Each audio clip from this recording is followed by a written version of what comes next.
नमो बुद्धा जय भीम। आप देख रहे हैं पीएम दस्तक। साथियों, मैं आपके साथ बंटी भारती। साथियों, मेरे साथ जुड़ गए हैं भंते जी। जानते हैं ये कहाँ के रहने वाले, क्या नाम है? भंते जी, बहुत बहुत स्वागत है आपका हमारे पीएम दस्तक परिवार में।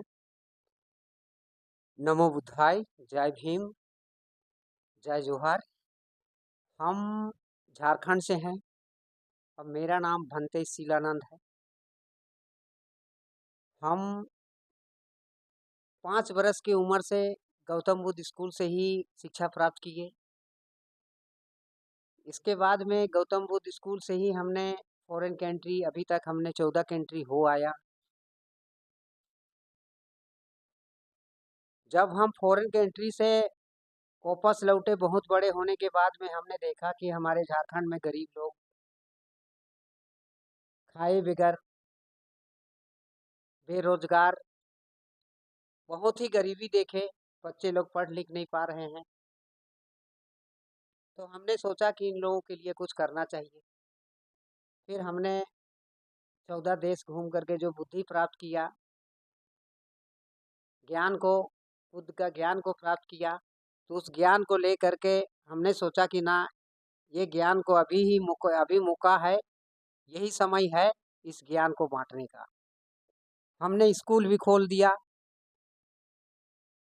इसके बाद हम मैकेनिकल इंजीनियर, फोर व्हीलर, अपना वर्किंग शॉप भी खोल दिए। गरीब तबका के जो लड़के हैं, बच्चे हैं, वो लोग आते हैं हमारे पास काम सीखने के लिए। उन सबको काम सिखा करके एक नई जिंदगी दे रहे हैं। 4 साल हमारे पास काम सीखने के बाद में एक अच्छा मिस्त्री बन के निकल जाता है। अभी के टाइम में आदमी 3 क्लास का होता है, first class, second class, third class. आदमी अगर सुख चाहता है तो सरकारी सर्विस, दुख चाहता है तो खेती किस्ती और रोजमर्रा एक दूसरे के यहाँ काम करना, पैसा कमाना है तो बिजनेस। अगर बच्चे लोग बिजनेस लाइन में उतर जाते हैं तो बढ़िया पैसा ठोकेंगे। अभी के टाइम में सच्चाई आदमी सुन नहीं सकता है, झूठ का तबला ज्यादा सुनते हैं।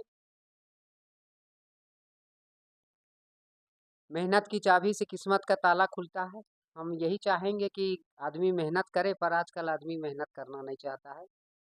ऐसे फ्री में कोई भी चीज़ जल्दी मिल जाए यही सोचता है। तो ऐसे फ्री में कोई चीज़ मिलने वाला नहीं है।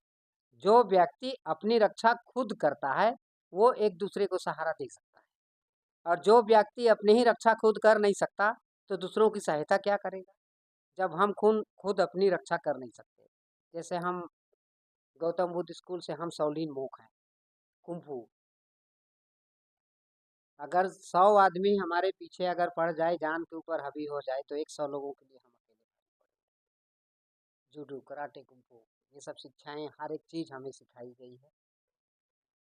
तो हम नजर अंदाज कभी किसी को नहीं किए।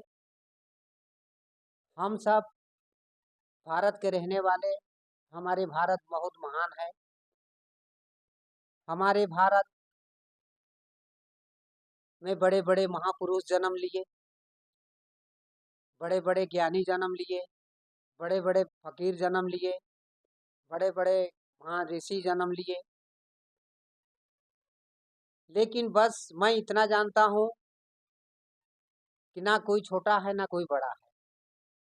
जो भी जन्म लिए तो एक ही रास्ते से ही आए, और उसका कोई जाति नहीं। तो मेरे पास कोई जाति या धर्म नहीं।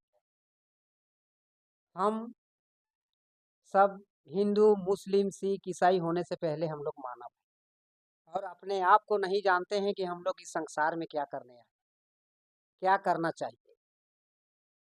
हम सब इंसान हैं। मानवता की सेवा ही सबसे बड़ी सेवा है।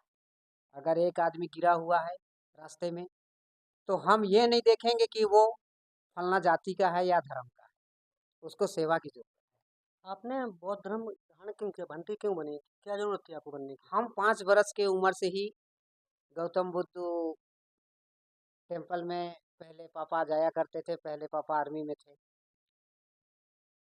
तो हमारे भंते जी लोग पापा को बोले कि छोटे लड़के को हमें दे दीजिए, इसकी लाइफ हम लोग बनाएंगे। वो लोग लेकर के चले गए 5 बरस की उम्र से ही। तो वहाँ ले जा करके सबसे पहले जापान लेके गया, वहाँ का परिवेश में ढल नहीं पाए, फिर चाइना लेके आया, चाइना में भी ढल नहीं पाए, फिर दार्जिलिंग लेके आया। दार्जिलिंग से ही मेरा पढ़ाई लिखाई सब पूरी हुआ, सारा शिक्षा टोटल। आपने कितनी शिक्षा प्राप्त कर रखी है? हमने बीकॉम किया है। तो हम लोगों का बौद्धिस्ट स्कूल का पढ़ाई कुछ अलग सिस्टम है, और यहाँ जो प्राइवेट स्कूल का जो पढ़ाई है ये अलग सिस्टम है। हम लोग नियम के अनुसार चलते हैं।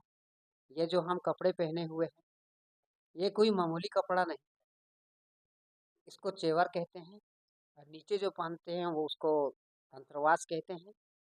ये कफन है, हमने 5 वर्ष की उम्र से ही ये कफन पहना, ये कफन है, ये कपड़ा सब कोई पहन नहीं सकते। हमारे इंडिया में किसी मार्केट, किसी बाजार में ये कपड़ा नहीं मिलेगा, इसको कोई डुप्लीकेट ना करे बोल के ये बाहर देश से बन के आती है, थाईलैंड से आती है, श्रीलंका से आती है, कोलंबो से आती है, अलग अलग कलर से आती है। जिस प्रकार से माँ बोधी बिहार में कुछ लोगों ने कब्जा कर रखा है, उसके बारे में कोई कभी आपने कुछ विचार किया है? देखिए, ये लोग जो कब्जा कर रखा है, तो ये लोग तो आज से नहीं, 1818 से लेकर के 1818 से ही ये लोग हम सब दलित परिवारों के ऊपर जो है शोषण कर रहा है, आज तक कर रहा है। तो ये गलत है। अब ये सरकार जो है ये सब राजनीति का खेल खेल रहे हैं, जाति पाति का भेदभाव का खेल खेल रहे हैं। अब हम इसको कौन समझाए? हम तो यही कहेंगे कि भाई ना बड़ा बनो ना छोटा बनो, बिल्कुल सबके साथ मिलजुल के रहो। हम तो किसी के साथ लफड़ा नहीं कर सकते। बौद्ध धर्म की पहचान एक शांति स्वरूप में मानी जाती है, ऐसा क्यों? बौद्ध धर्म का शांति स्वरूप में मानी जाती है इसलिए कि बौद्ध धर्म में हम लोग पंचशील और अपना जो नियम है, नियम का पालन करके चलते हैं। और बुद्ध धर्म का जो हम लोगों का नमो तस्से भगवतो अरहतो सम्मा संबुद्ध जो पाली भाषा में आता है, तो ये पाली भाषा में सब कोई पढ़ नहीं सकते, इसीलिए हमारे भारत में बौद्धिस्ट लोग कम है। और यही सब चीज को लेकर के जो है आज हमारे लोग जो हैं बहुत ज्ञान की कमी महसूस कर रहे हैं। तो हम यही कहेंगे कि आजकल के जो भंते लोग बने हैं, सब पैसों के भंते बने हैं। जहाँ पैसा बढ़ती है उस जगह जाते हैं, और जहाँ पैसा नहीं बढ़ती है वहाँ नहीं जाते हैं। बौद्ध विहार में रह करके जो है गांव में हमने देखा, उत्तर प्रदेश और जगह जगह हमारे बौद्धिस्ट लोग बहुत है, लेकिन कोई जो है दूर से देख करके नमो बुद्धाय भंते जी नहीं बोलते हैं। अरे हमको नमस्कार ना करो, हमको जो है प्रणाम ना करो, हमको जो है तुम किसी नाम से मत पुकारो, लेकिन ये चेवर को तो दंडावत करो। जैसे एक राजा जो है रास्ते से जा रहा था, धोबी घोड़ा में गौतम बुद्ध का कपड़ा धो करके ला रहा था, तो राजा जी ने देखा गधे के ऊपर चेवर लदा हुआ है, तो राजा ने चेवर को प्रणाम किया।